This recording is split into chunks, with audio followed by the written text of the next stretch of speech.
Could we cue the wind, everybody? Ma Nature still involved. Hi, Ted Alexander, Andy Mishaw for Monarch Media, recapping the game against a team that came in here winless in the league, Richmond, and it goes 42-28. Monarchs off to a fast start. They hit the ground running. This Richmond team did not look like a winless team when they came in here, but the Monarchs, really quick start, took the opening kickoff right down the field, and a really pretty pass from Tyler Heineke.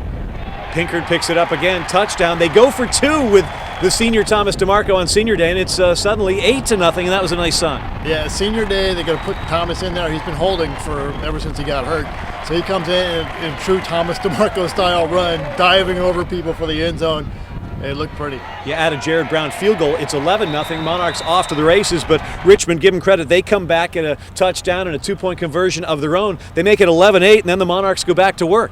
Yeah, right back to work. They finish it off with Angus Harper on the ground. Harper had a pretty good game on the ground. Goodwin had a better game on the ground. All phases of this offense were firing today, man. Great drive there. 9 plays, 83 yards for the Monarchs.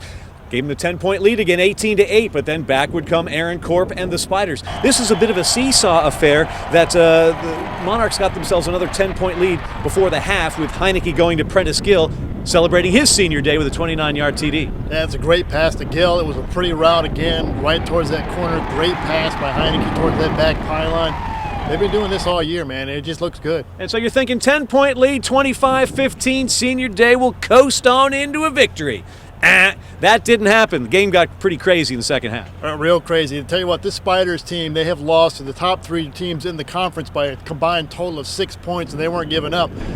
Fumble by Heineke, trying to make something happen, trying to get outside, got hit from behind, loses it, picked up 96 yards later. The safety takes it in, and we got a game again. Doug Howell bringing back memories of Thurston Howell from Gilligan's Island as he goes all the way to the shore there to get the Spiders back in the ballgame. That made the score 28-22. They'd score again to tie the game at 28, but they'd missed the extra point, which brought momentum back to the Monarch side. They scored again, but the way they scored again was unbelievable. You just want to watch that play again. Barnett going up for it, looked like he was going to dunk it.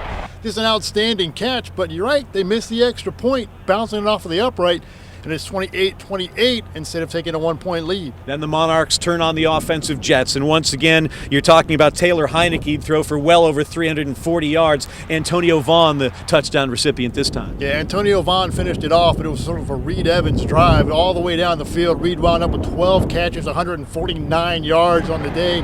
New record for Reed Evans, new record for the school as far as catches in a single game with 12. Just a great job by him and his whole offense. And the defense, which came in against that highly touted passing offense of Richmond, Paul Morant, a huge interception. Paul Morant was right there. The play before this, he tipped one coming in on a blitz, and he tipped one. He was mad because he couldn't hold on to it. The very next play, he does hold on to it, gets both hands on it, and that one almost put it away.